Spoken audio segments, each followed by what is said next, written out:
Bismillahirrahmanirrahim. Assalamualaikum warahmatullahi wabarakatuh. Alhamdulillahirabbil alamin wassalatu wassalamu ala asrofil anbiya'i wal mursalin wa ala alihi wa sahbihi rasulillahi ajma'in, amma ba'du.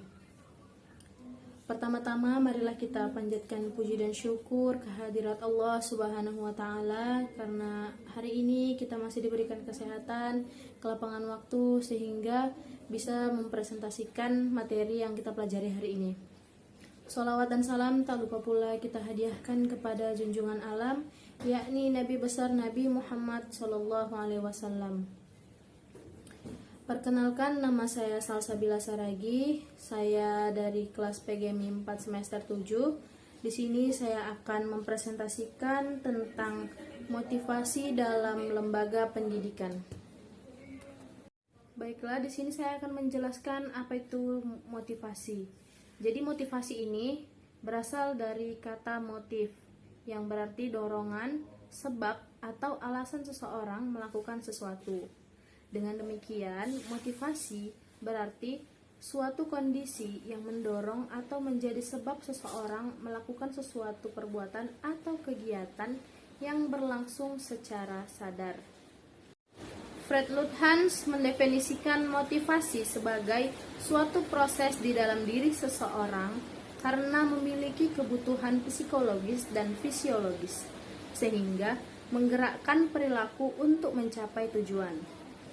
Sedangkan Stephen mendefinisikan motivasi sebagai suatu proses yang menghasilkan suatu intensitas, arah, dan ketekunan individual dalam usaha untuk mencapai suatu tujuan.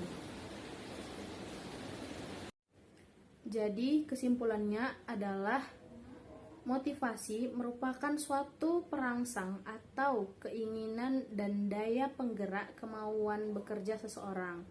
Setiap motivasi mempunyai tujuan, arah, dan ketekunan individu yang ingin dicapai. Motivasi juga bisa diartikan sebagai proses yang menyebabkan tingkah laku seseorang menjadi bergairah, terarah, dan tidak mudah putus asa. Jika dilihat, keberhasilan seseorang akan nampak sikap yang semangat, bahkan akan mendorong orang lain agar termotivasi pengalaman yang dibawa. Tujuan ini tidak lain untuk mencapai tujuan atau keberhasilan seseorang yang dimotivasikan. Artinya bahwa perilaku seseorang itu pada umumnya dirasakan oleh keinginan untuk mencapai beberapa tujuan.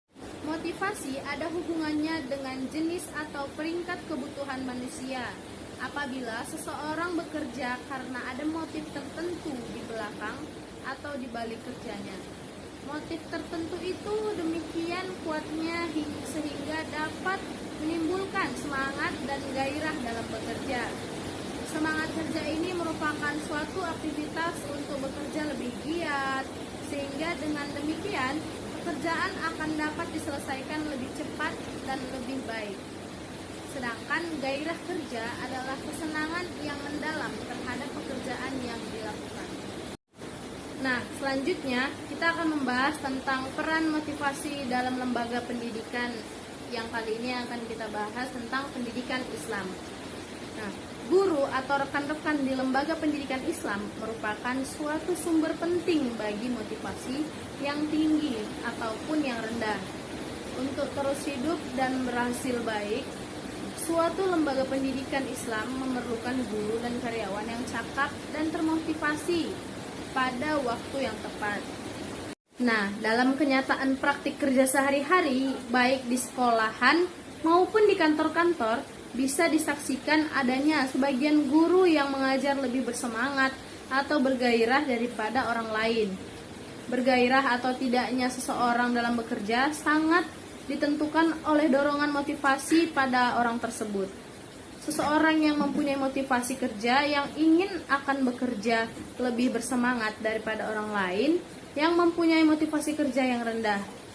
Oleh karena itu, peran motivasi di lembaga pendidikan Islam berpengaruh terhadap sikap seseorang dalam kerjanya, karena ini merupakan pendidikan Islam Yang penting dalam menentukan bagaimana seseorang melaksanakan pekerjaan atau tugasnya di lembaga pendidikan Islam.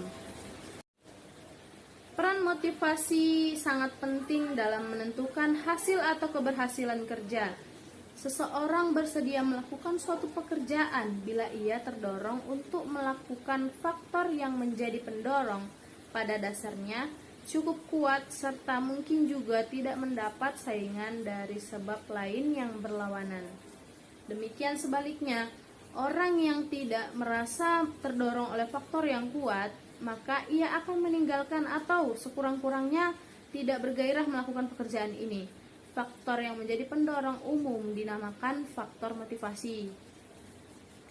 Semua faktor tersebut pada dasarnya merupakan bentuk-bentuk motif yang mendorong seseorang melakukan pekerjaannya secara sungguh-sungguh.